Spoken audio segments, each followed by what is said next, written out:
저는 남편을 떠나보낸 지 열흘째 되던 날 서재 책상 앞에 앉아 있었습니다. 성우는 갑작스럽게 떠났습니다. 새벽에 화장실을 다녀오다 쓰러졌고 저는 그를 흔들며 이름을 불렀지만 대답은 없었습니다. 구급차가 도착했을 때 이미 심장은 멈춰 있었습니다. 의사는 급성 심근경색이라고 했습니다. 30년을 함께 산 사람이 단 한마디 말도 남기지 못하고 떠났습니다. 장례는 조용했습니다. 성우는 말이 적은 사람이었고 친구도 많지 않았습니다. 그래서 빈손은 한적했습니다. 윤정이 왔을 때 저는 고개만 끄덕였습니다. 윤정은 성우의 회사 동료였고 저와도 오래 알고 지낸 친구였습니다. 그녀는 제 손을 꼭 쥐며 말했습니다. 언니 힘내. 저는 대답하지 않았습니다. 뭐라 말해야 할지 몰랐습니다. 장례가 끝나고 사람들이 떠난 후 저는 혼자 집으로 돌아왔습니다.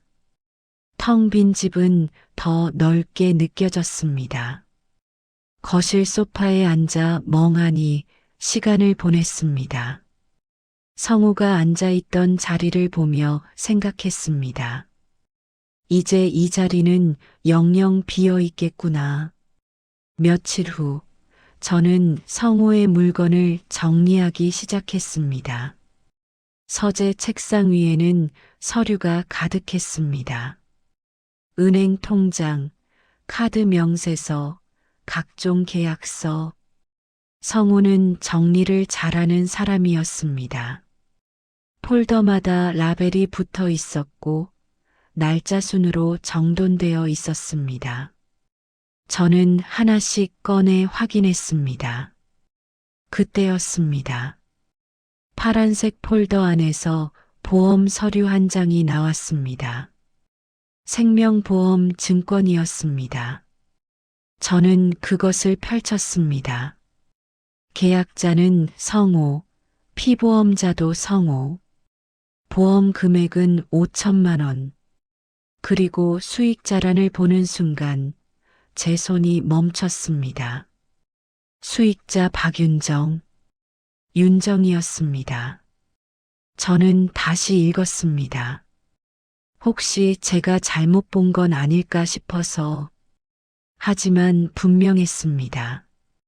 박윤정, 제 친구이자 남편의 동료였던 그 사람. 왜 윤정이야? 저는 다른 서류를 뒤졌습니다. 혹시 또 다른 보험이 있을지 몰라서 책상 서랍을 열고 파일을 뒤지고 캐비닛을 열었습니다. 그리고 또 한 장을 발견했습니다. 이번엔 다른 보험사였습니다. 수익자란에는 제 이름이 있었습니다. 그제야 정신이 들었습니다. 성우는 2개의 보험을 들었습니다. 하나는 저에게, 하나는 윤정에게. 금액은 같았습니다.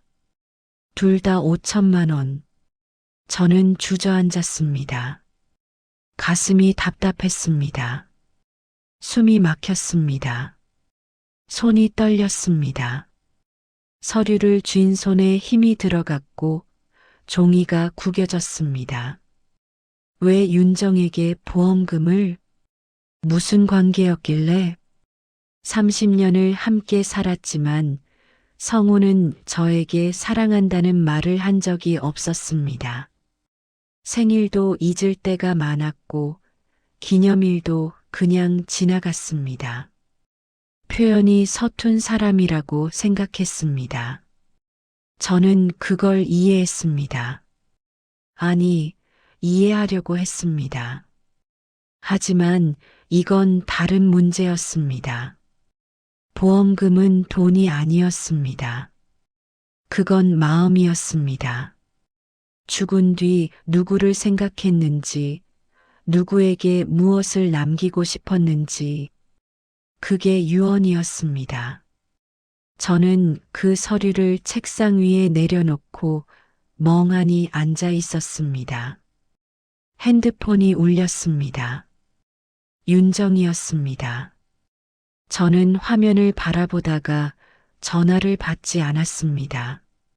다시 울렸습니다.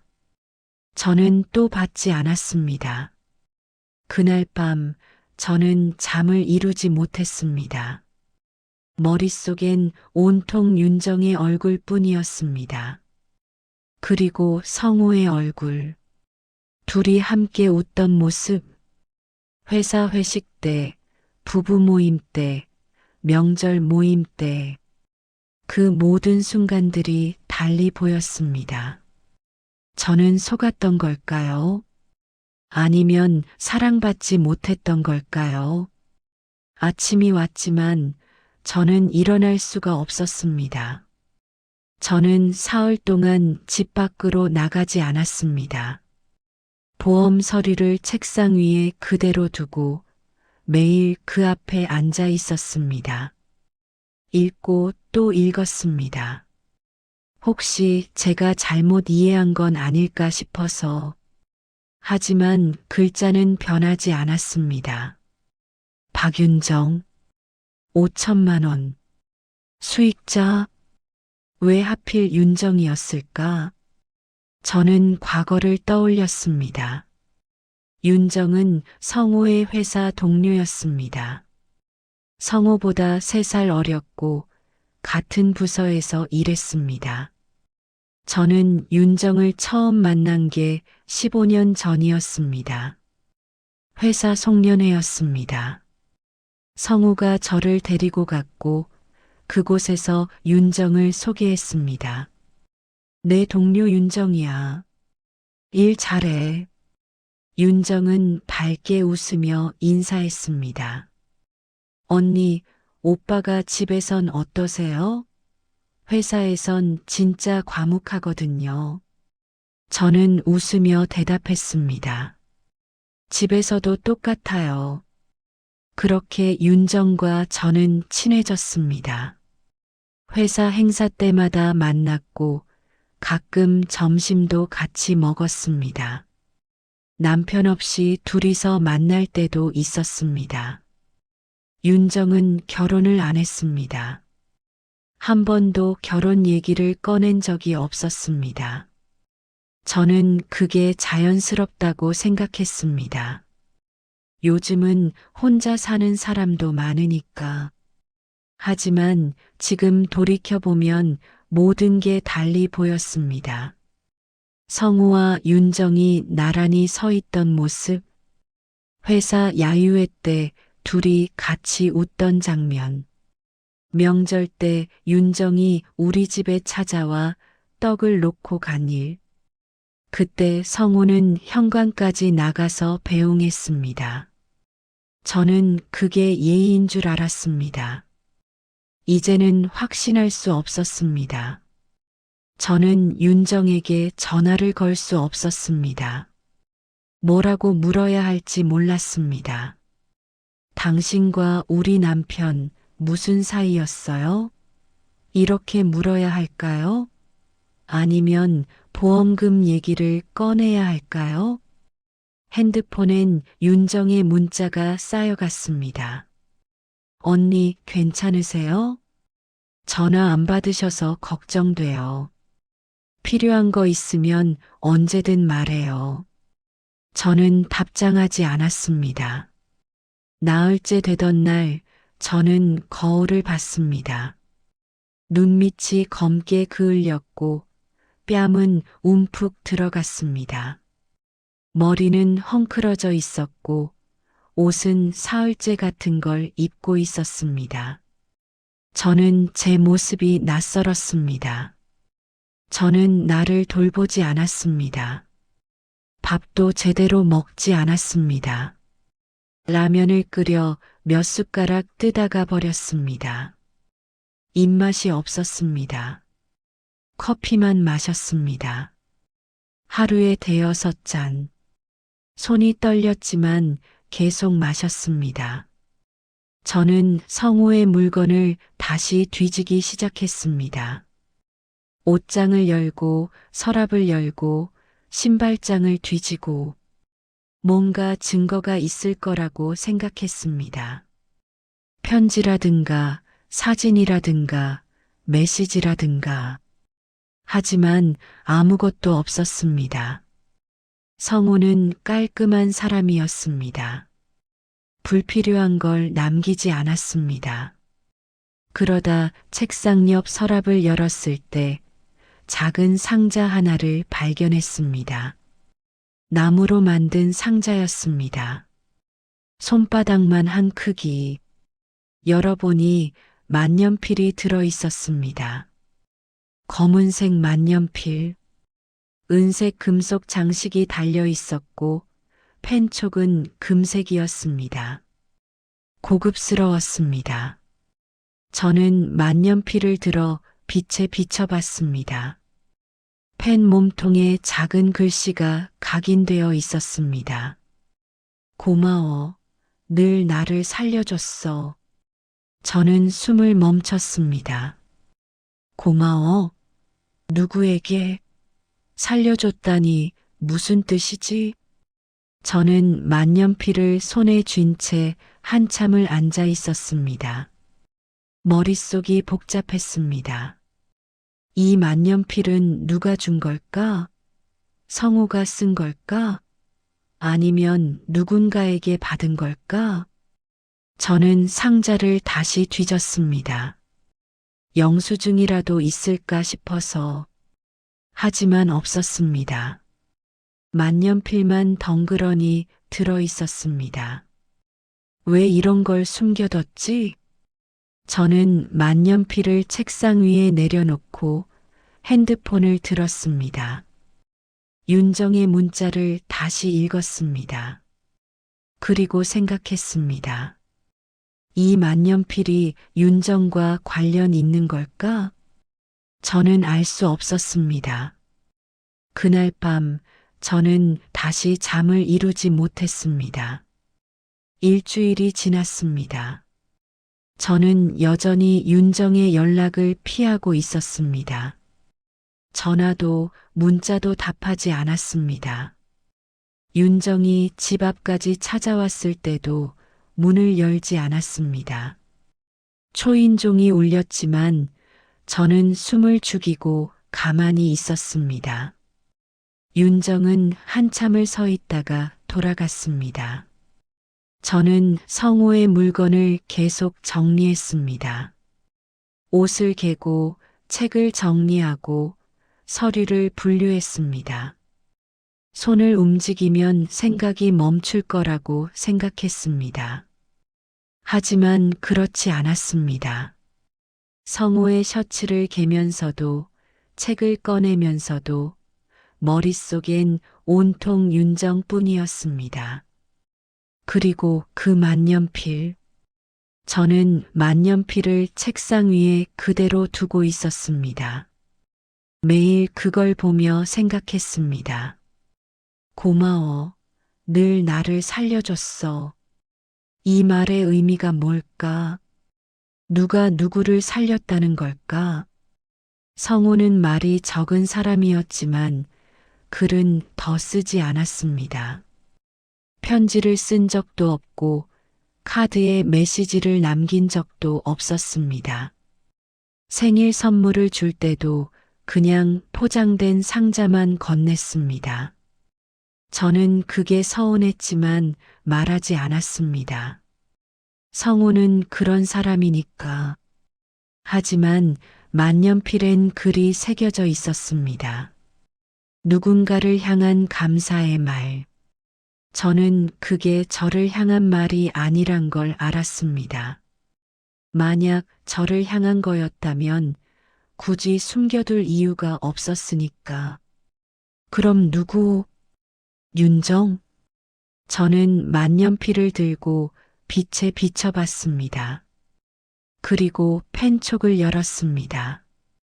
잉크가 남아 있었습니다. 성우는 이걸 썼던 걸까? 아니면 그냥 보관만 한 걸까? 저는 종이를 꺼내 만년필로 한 줄을 그어봤습니다. 검은 잉크가 매끄럽게 나왔습니다. 글씨가 또렷했습니다. 성우가 이걸로 뭔가를 썼을 거라고 생각했습니다. 편지, 메모, 일기. 저는 서재를 다시 뒤졌습니다. 책장을 열고 책 사이사이를 확인했습니다. 혹시 편지라도 끼워져 있을까 싶어서. 하지만 없었습니다. 성우의 수첩을 펼쳐봤습니다. 거기엔 업무 관련 메모만 가득했습니다. 회의 일정, 전화번호, 간단한 할 일 목록. 개인적인 내용은 단 한 줄도 없었습니다. 저는 지쳤습니다. 소파에 앉아 멍하니 창밖을 봤습니다. 해가 지고 있었습니다. 붉은 노을이 하늘을 물들였습니다. 성우는 노을을 좋아했습니다. 가끔 창가에 서서 한참 노을을 바라보곤 했습니다. 저는 그때 물었습니다. 뭐 보세요? 성우는 대답하지 않았습니다. 그냥 고개만 끄덕였습니다. 저는 그게 성우의 방식이라고 생각했습니다. 말보다 침묵이 편한 사람, 표현보다 행동이 자연스러운 사람. 그래서 저는 더 이상 묻지 않았습니다. 하지만 지금은 달랐습니다. 저는 성우에게 물어야 할 게 너무 많았습니다. 윤정은 누구였나요? 왜 보험금을 그녀에게 남긴 거예요? 만년필의 글은 누구를 향한 건가요? 당신은 저를 사랑했나요? 하지만 성우는 없었습니다. 대답할 수 없었습니다. 저는 혼자 남겨졌고 의심만 커져갔습니다.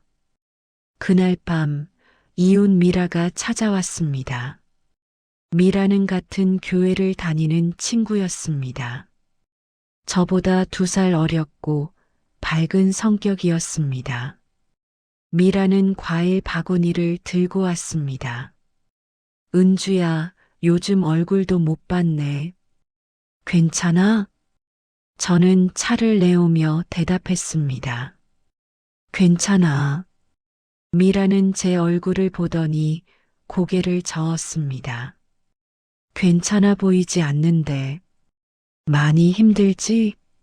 저는 대답하지 않고 차를 따랐습니다. 미라는 한참을 저를 바라보다가 조심스럽게 물었습니다. 무슨 일 있어? 나한테 말해봐. 저는 입술을 깨물었습니다. 말해야 할까? 말하면 뭐가 달라질까? 하지만 저는 참을 수 없었습니다. 이 짐을 혼자 지고 있기엔 너무 무거웠습니다. 미라야. 응?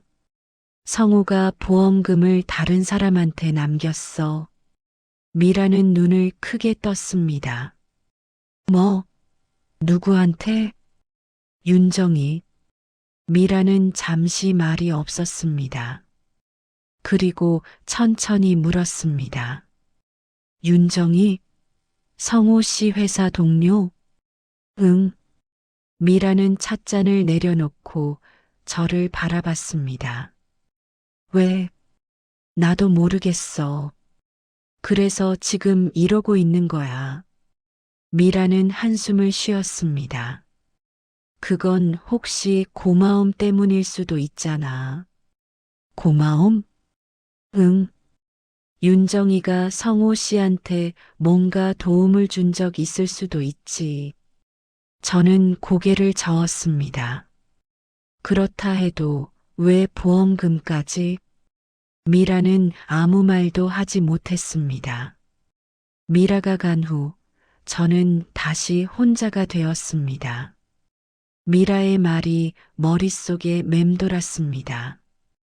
고마움? 도움? 성우와 윤정 사이에 무슨 일이 있었던 걸까? 저는 알 수 없었습니다. 성우는 저에게 그런 얘기를 한 적이 없었습니다. 사흘 후 윤정이 다시 찾아왔습니다. 이번엔 초인종을 누르지 않고 문 앞에서 노크했습니다. 저는 거실 소파에 앉아 있었고 노크 소리를 들었습니다. 윤정의 목소리가 들렸습니다. 언니, 저예요. 윤정이요. 저는 움직이지 않았습니다. 언니, 문 열어줘요. 할 말이 있어요. 저는 눈을 감았습니다. 가지 않을 거예요. 저는 당신을 만나고 싶지 않아요. 하지만 윤정은 계속 노크했습니다. 한 번, 두 번, 세 번. 그리고 말했습니다. 언니, 그 사람 마지막까지 언니 걱정했어요. 저는 눈을 떴습니다. 성우가 저를. 저는 천천히 일어났습니다. 현관으로 걸어갔습니다. 문 앞에 서서 한참을 망설였습니다. 그리고 손을 뻗어 문을 열었습니다. 윤정이 서 있었습니다. 얼굴은 수척했고 눈은 붉었습니다. 윤정도 울었던 것 같았습니다. 윤정은 저를 보자 입술을 떨었습니다. 언니. 저는 대답하지 않고 그저 바라봤습니다. 윤정은 한 걸음 다가왔습니다. 언니, 요즘 전화도 안 받으시고 문자도 답이 없어서 걱정했어요. 저는 차갑게 말했습니다. 걱정할 필요 없어요. 윤정은 당황한 표정을 지었습니다. 언니, 무슨 일 있어요? 저는 손을 들어 윤정을 막았습니다. 들어오지 마세요. 윤정은 멈췄습니다. 그리고 조심스럽게 물었습니다. 언니, 제가 뭘 잘못했나요? 저는 냉소를 지었습니다. 잘못한 게 없으면 왜 보험금을 받아요? 윤정은 눈을 크게 떴습니다. 보험금이요? 성우가 당신한테 보험금을 남겼더군요. 5천만 원.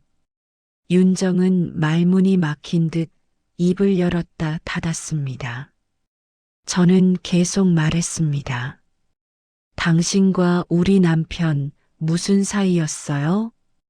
윤정은 고개를 저었습니다. 아니에요, 언니. 그게 아니에요. 그럼 뭐예요? 회사 동료였을 뿐이라면서 왜 보험금까지? 윤정은 눈시울이 붉어졌습니다. 언니, 그건 말해봐요. 왜 당신한테 보험금을 남긴 건지. 윤정은 입술을 깨물었습니다. 그리고 천천히 말했습니다. 그 사람 마지막까지 언니 걱정했어요. 언니가 혼자 남겨질까봐, 외로울까봐. 저는 웃었습니다. 비웃음이었습니다. 그러면서 왜 당신한테 보험금을? 윤정은 대답하지 못했습니다. 저는 문을 닫으려 했습니다. 돌아가요. 더 이상 만나고 싶지 않아요. 언니. 윤정이 소리쳤지만 저는 문을 닫았습니다. 윤정의 목소리가 문 밖에서 들렸습니다. 언니, 오해해요. 제발 제 말 좀 들어줘요. 저는 등을 문에 기댄 채 눈을 감았습니다. 윤정의 목소리는 점점 작아졌고 결국 사라졌습니다. 저는 그 자리에 주저앉았습니다. 가슴이 답답했습니다. 숨이 막혔습니다. 눈물이 났습니다. 저는 울지 않으려 했지만 참을 수 없었습니다. 눈물이 볼을 타고 흘러내렸고 저는 손으로 얼굴을 가렸습니다. 왜 이렇게 외로운 걸까요? 성우는 떠났고 윤정은 낯설었고 저는 혼자였습니다. 사흘 후 우편함에 편지 한 통이 들어 있었습니다. 저는 우편함을 열고 편지를 꺼냈습니다. 흰 봉투였고 손글씨로 쓴 주소였습니다. 보낸 사람 이름은 없었습니다. 저는 집으로 들어와 봉투를 뜯었습니다. 편지지 한 장이 나왔습니다. 은주 씨에게. 저는 편지를 펼쳤습니다. 저는 성우의 친구 김태수입니다. 성우와 20년 넘게 알고 지냈습니다. 장례식에 가지 못해 죄송합니다. 저는 지금 해외에 있어서 뒤늦게 소식을 들었습니다. 이 편지를 쓰는 이유는 은주 씨가 알아야 할 이야기가 있어서입니다. 저는 숨을 멈췄습니다. 10년 전 성우는 심장 질환으로 큰 수술을 받았습니다. 은주 씨도 아시겠지만 그때 수술비가 많이 들었습니다. 성우는 돈을 마련하려 했지만 쉽지 않았습니다. 그때 윤정 씨가 도왔습니다.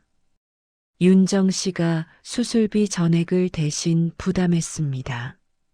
성우는 그걸 은주 씨에게 말하지 않았습니다. 은주 씨가 자존심 상할까봐, 걱정할까봐. 윤정 씨도 비밀로 해달라고 부탁했습니다. 성우는 윤정 씨에게 큰 빚을 졌다고 늘제 시도와에게 속말했습니다. 언젠가 꼭 갚겠다고.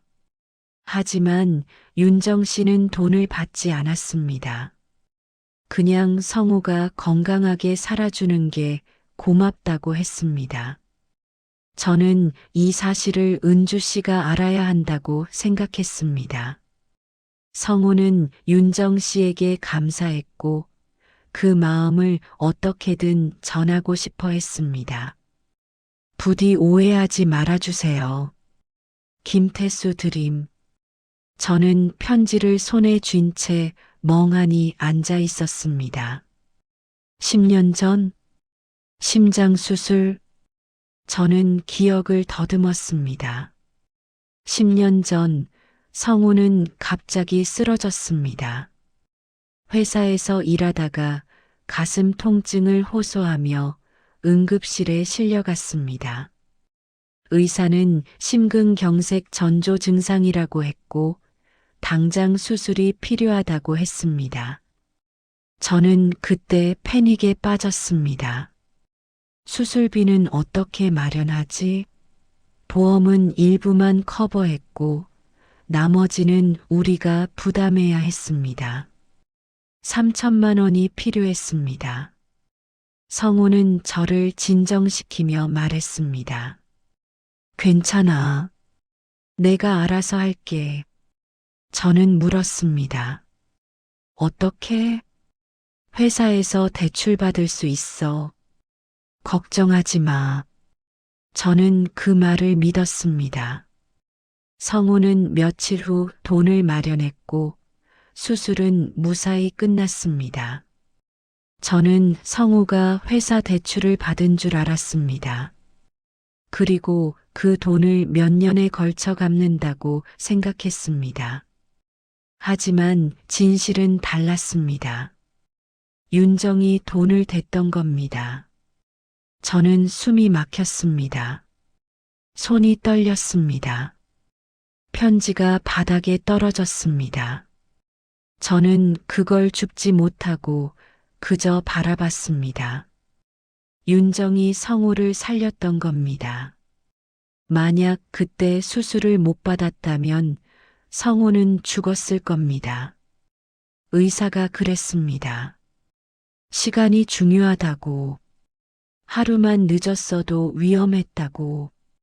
윤정이 없었다면 성호는 10년을 더 살지 못했을 겁니다. 저는 주저앉았습니다. 가슴이 무너졌습니다. 지난 며칠간 제가 했던 생각들이 부끄러웠습니다. 윤정을 의심했던 저, 성호를 배신자라고 생각했던 저, 윤정에게 차갑게 대했던 저, 저는 울었습니다. 이번엔 슬픔이 아니었습니다. 부끄러움이었습니다. 제 자신이 부끄러웠습니다. 윤정은 은인이었습니다. 성호의 생명을 구했고 저에게 10년을 더 선물했던 사람. 그런데 저는 그녀를 의심했습니다. 저는 편지를 다시 들고 읽었습니다. 한 글자 한 글자 천천히. 그리고 생각했습니다. 성호는 왜 말하지 않았을까? 왜 저에게 진실을 숨겼을까? 자존심 때문이라고 편지엔 쓰여 있었습니다. 저를 걱정시키지 않으려고, 윤정도 비밀로 해달라고 했다고. 저는 성호의 얼굴을 떠올렸습니다. 수술 후 병실에서 깨어났을 때 성호는 저를 보며 미소 지었습니다. 약한 미소였지만 따뜻했습니다. 저는 그의 손을 잡고 울었습니다. 다행이에요. 정말 다행이에요. 성호는 고개를 끄덕였습니다. 미안해. 걱정시켜서. 이제 괜찮죠? 의사가 수술 잘 됐대요. 응, 괜찮아. 그때 저는 몰랐습니다. 성호가 얼마나 큰 빚을 지고 있었는지, 윤정에게 얼마나 감사하고 있었는지, 저는 다시 만년필을 떠올렸습니다. 고마워. 늘 나를 살려줬어. 이 말은 윤정을 향한 거였습니다. 성호가 윤정에게 하고 싶었던 말. 하지만 직접 전하지 못하고 만년필에 새겨둔 말. 저는 만년필을 찾아 다시 들었습니다. 그리고 펜을 돌려봤습니다. 윤정은 이 만년필의 존재를 알고 있을까? 아니면 성호가 혼자 간직한 걸까? 저는 알 수 없었습니다. 하지만 한 가지는 확실했습니다. 성호는 윤정에게 고마웠고 그 마음을 보험금으로 남긴 겁니다. 돈으로 갚을 수 없는 빚이었지만 그게 성호가 할 수 있는 전부였던 겁니다. 저는 핸드폰을 들었습니다. 윤정의 번호를 찾았습니다. 손가락이 떨렸습니다.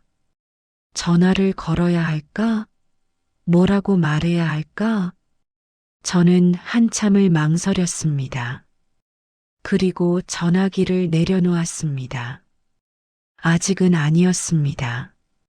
저는 먼저 정리가 필요했습니다. 제 마음을, 제 생각을. 그날 밤 저는 오랜만에 깊이 잠들었습니다.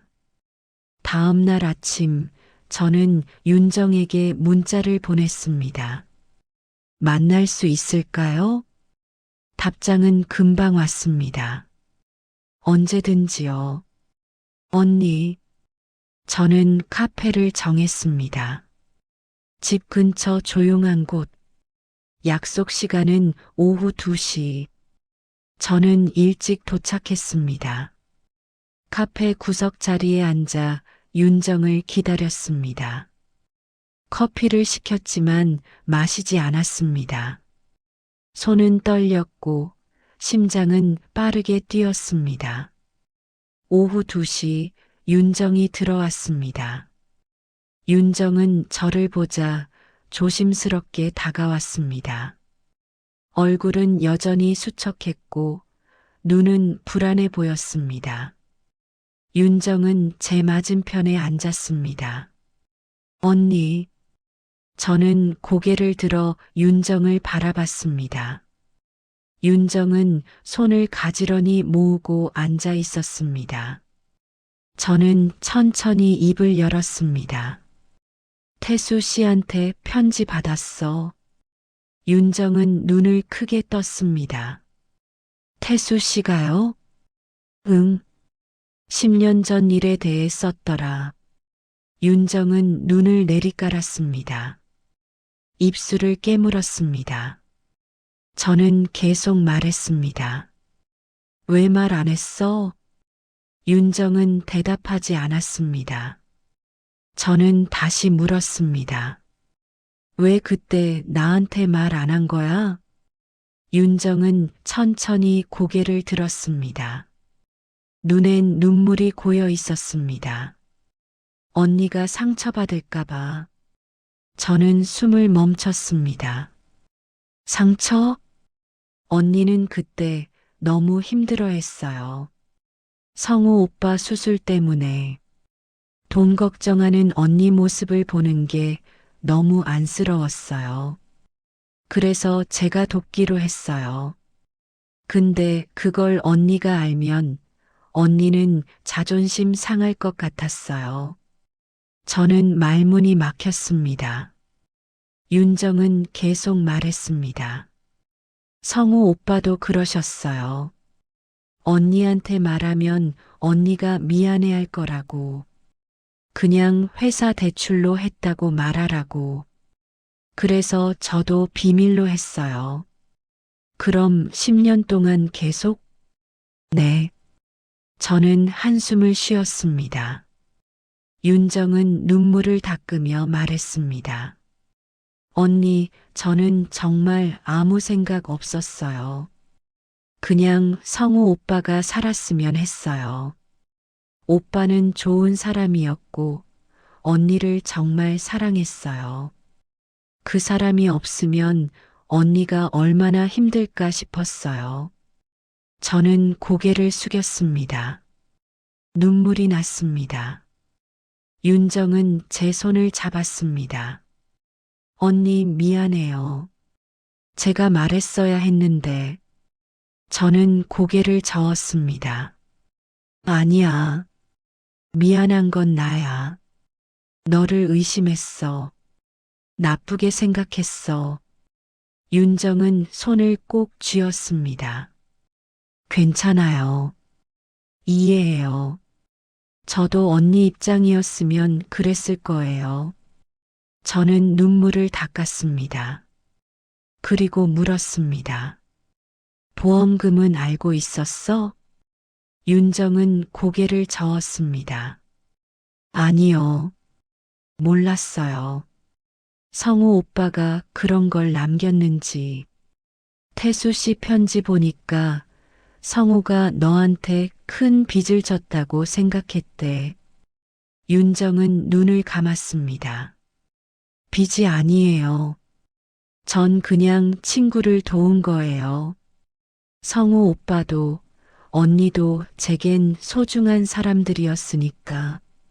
저는 가슴이 뭉클했습니다. 윤정은 진심이었습니다. 저를 생각했고 성우를 생각했고 그저 도왔을 뿐이었습니다. 저는 윤정을 바라봤습니다. 고마워. 정말 고마워. 윤정은 미소 지었습니다. 눈물 섞인 미소였습니다. 천만에요, 언니. 우리는 한참을 말없이 앉아 있었습니다. 커피는 식었지만 아무도 신경 쓰지 않았습니다. 윤정은 천천히 말했습니다. 성우 오빠 마지막까지 언니 얘기만 했어요. 언니가 혼자 남으면 어쩌나, 언니가 외로우면 어쩌나. 그래서 제가 말했어요. 제가 언니 곁에 있을게요. 언니 외롭지 않게 해드릴게요. 저는 눈물을 참을 수 없었습니다. 윤정도 울었습니다. 우리는 서로의 손을 잡고 한참을 울었습니다. 카페 안은 조용했습니다. 사람들은 각자의 자리에서 각자의 시간을 보내고 있었습니다. 저와 윤정도 우리의 시간을 보냈습니다. 오해를 풀고 진실을 나누고 서로를 이해하는 시간.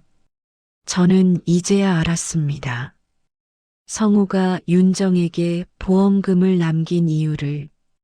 그건 빚을 갚기 위함이 아니었습니다.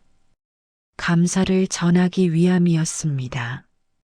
그리고 저를 부탁하기 위함이었습니다. 윤정은 성우에게 생명을 주었고 성우는 윤정에게 마음을 남겼습니다. 집으로 돌아온 저는 서재로 갔습니다. 책상 위에 만년필이 그대로 있었습니다. 저는 만년필을 들고 빛에 비춰봤습니다. 은색 금속 장식이 반짝였고 검은 몸통엔 여전히 그 글이 새겨져 있었습니다. 고마워. 늘 나를 살려줬어. 이제 저는 이 글의 의미를 알았습니다. 성우가 윤정에게 하고 싶었던 말. 직접 전하지 못하고 만년필에 새긴 말. 성우는 표현이 서툰 사람이었습니다. 말보다 침묵이 편했고 감정보다 행동이 자연스러웠습니다. 하지만 마음은 있었습니다. 저는 종이를 꺼냈습니다.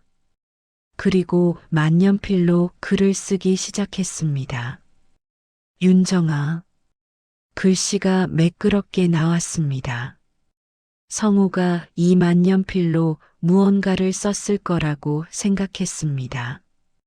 어쩌면 편지를 쓰려다 멈췄을지도 모릅니다. 혹은 일기를 쓰다가 그만뒀을지도. 저는 계속 썼습니다. 그때 당신이 우리를 도와줬을 때 나는 몰랐어. 성우는 회사 대출이라고 했고 나는 그걸 믿었어. 10년 동안 당신은 그 비밀을 지켰고 성우도 끝까지 말하지 않았어. 펜을 잠시 멈추고 창밖을 봤습니다. 해가 지고 있었습니다. 붉은 노을이 하늘을 물들였습니다. 성우가 좋아하던 풍경. 이제야 알겠어. 성우가 왜 당신에게 보험금을 남겼는지. 그건 빚이 아니었어. 감사였어. 그리고 나를 부탁하는 마음이었어. 저는 눈물을 닦았습니다. 성우는 말이 적은 사람이었어. 나한테 사랑한다는 말도 잘 안 했어. 그래서 나는 가끔 외로웠어.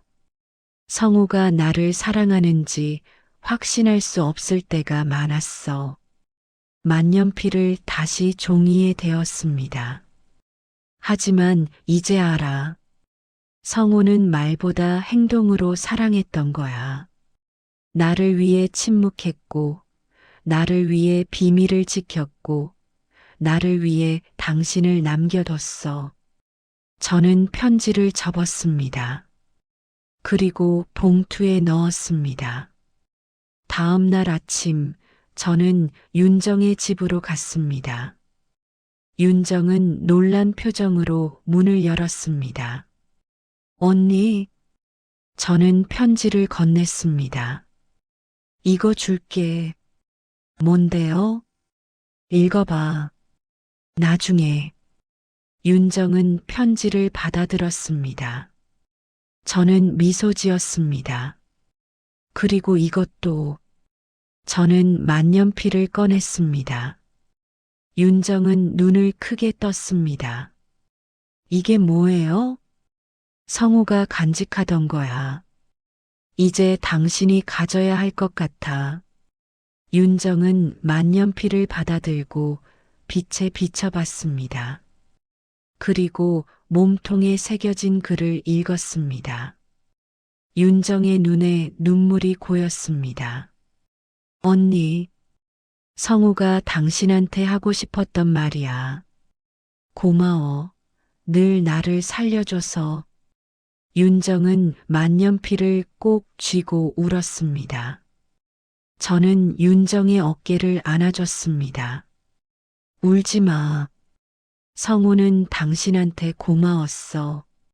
나도 고마워. 윤정은 고개를 끄덕였습니다. 우리는 한참을 그렇게 서 있었습니다. 집으로 돌아오는 길, 저는 가벼웠습니다. 가슴에 쌓였던 무게가 내려간 것 같았습니다. 성호에 대한 오해도, 윤정에 대한 의심도 이제 사라졌습니다. 성호는 서툴렀지만 진심이었습니다. 말은 적었지만 마음은 깊었습니다. 저는 이제 그걸 이해했습니다. 한 달이 지났습니다. 저는 윤정과 자주 만났습니다. 카페에서 차를 마시기도 하고 공원을 산책하기도 했습니다. 윤정은 성우 이야기를 많이 해줬습니다. 회사에서 있었던 일, 성우가 했던 말, 성우의 작은 습관들. 저는 그 이야기를 들으며 성우를 다시 알아갔습니다. 어느 날 저녁, 윤정이 우리 집에 왔습니다. 저는 저녁을 준비했고, 윤정은 꽃을 가져왔습니다. 우리는 거실 소파에 나란히 앉아 차를 마셨습니다. 언니, 요즘 어때요? 윤정이 물었습니다. 저는 미소 지었습니다. 괜찮아. 많이 좋아졌어. 다행이에요. 저는 잠시 말이 없다가 천천히 말했습니다. 윤정아, 고마워. 왜요? 곁에 있어줘서. 윤정은 손을 내밀어 제 손을 잡았습니다. 제가 더 고마워요, 언니. 우리는 웃었습니다. 창밖엔 노을이 지고 있었습니다.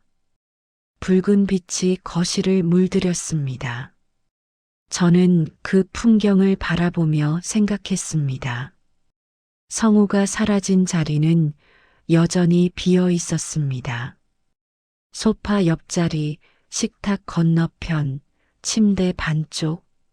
하지만 그 빈자리가 더 이상 외롭지 않았습니다. 윤정이 있었고, 미라가 있었고, 추억이 있었습니다. 성우는 말로 사랑을 표현하지 않았지만 행동으로 남겼습니다.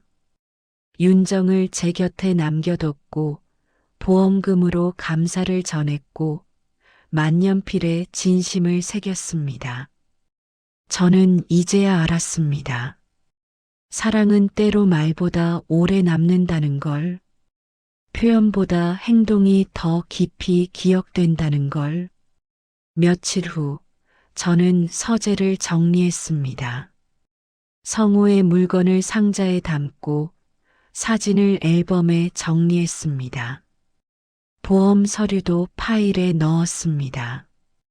이제 그 서류를 보며 슬퍼하지 않았습니다. 대신 감사했습니다. 성우가 저를 생각했다는 것에, 윤정을 남겨뒀다는 것에, 진심을 전하려 애썼다는 것에. 저녁 무렵 저는 발코니에 나가 노을을 봤습니다. 하늘은 붉고 따뜻했습니다. 바람이 불어왔고 머리카락이 흩날렸습니다. 저는 눈을 감았습니다. 성우의 목소리가 들리는 것 같았습니다. 은주야. 아니, 환청이었습니다. 하지만 따뜻했습니다. 저는 눈을 뜨고 하늘을 봤습니다. 구름이 천천히 움직이고 있었습니다. 새 한 마리가 날아갔습니다. 저는 중얼거렸습니다. 성우, 이제 알겠어. 당신이 남긴 게 뭔지. 돈도 물건도 아니었어. 마음이었어. 진심이었어. 바람이 다시 불었습니다. 당신은 서툴렀지만 사랑했어. 말은 적었지만 마음은 깊었어. 이제 나도 그렇게 살게. 말보다 행동으로, 표현보다 진심으로. 저는 미소 지었습니다. 그날 밤 윤정에게 문자를 보냈습니다. 내일 점심 같이 먹을래? 답장이 금방 왔습니다. 좋아요, 언니. 저는 핸드폰을 내려놓고 침대에 누웠습니다. 천장을 바라보며 생각했습니다. 성호는 떠났지만 성호의 사랑은 남았습니다. 윤정이라는 친구로, 만년필이라는 흔적으로, 보험금이라는 감사로, 그리고 저는 이제 그걸 이어가려 했습니다. 성우가 가르쳐 준 것처럼 말보다 행동으로, 표현보다 진심으로 저는 눈을 감았습니다. 마음이 평화로웠습니다. 처음으로 깊이 잠들 수 있을 것 같았습니다. 창밖엔 달이 떠 있었고 별이 빛나고 있었습니다. 진심은 때로 유언보다 오래 남습니다. 그리고 사랑은 말이 아니라 마음으로 기억됩니다. 이제까지 하루의 쉼이었습니다. 구독, 좋아요, 알림 설정까지 부탁드립니다.